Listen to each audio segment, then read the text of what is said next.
হবে না। তাই জন্য সব সময় আল্লাহ পাক রব্বুল আলামিনের দরবারে কি করতে হবে? দোয়া করতে হবে।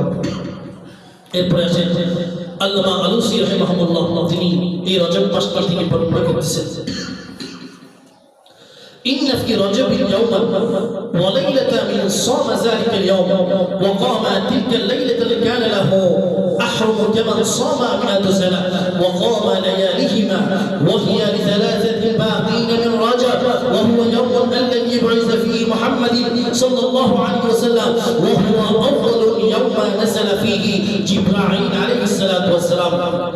আল্লামা আলুসি বর্ণনা করতেছেন এবং আল্লামা জালালউদ্দিন সুয়ুতি, বদরুদ্দিন আইনি সহ আরো অনেক মুহাক্কিক ওনারা বর্ণনা করতেছেন, নিশ্চয়ই ফি রজবিন ইয়াওমান, রজবের দিনে ওয়ালাইলা, ওই রাতে, ফি সামা যালিকা ইয়াওম ওয়া কামা তিলকাল লাইল, যে ওই রাতে ইবাদত বন্দেগী করে, যে রজবের রাতে কি করে? ইবাদত বন্দেগী করে। ওয়া কামা তিলকাল লাইল, এবং যে ব্যক্তি ওই দিন মানে রজবের রাতে 27 তারিখ যে ব্যক্তি রোজা রাখবে, আল্লাহ আলুসি রাহিমাহুল্লাহ তিনি বলতেছেন, যেমন সামা 100 সানা, তার জন্য তার আমলনামার মধ্যে 100টা নফল রোজার সওয়াব তার আমলনামার মধ্যে লেখা হবে।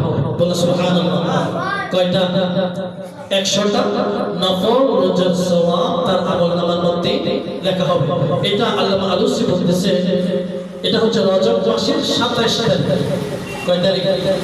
রজব মাসের 27 তারিখ যে ব্যক্তি রাতে ইবাদত বন্দেগী করবে, দিনে রোজা রাখবে, তার আমলনামার মধ্যে 100টা নফল রোজার সওয়াব তার আমলনামার মধ্যে কি লেখা হবে? বলে সুবহানাল্লাহ। এরপর সে 2 নম্বর আল্লামা বদরুদ্দিন আইনি তিনি বর্ণনা করতেছেন, মান সাল্লা লাইলাতা 27 মিন রজব 12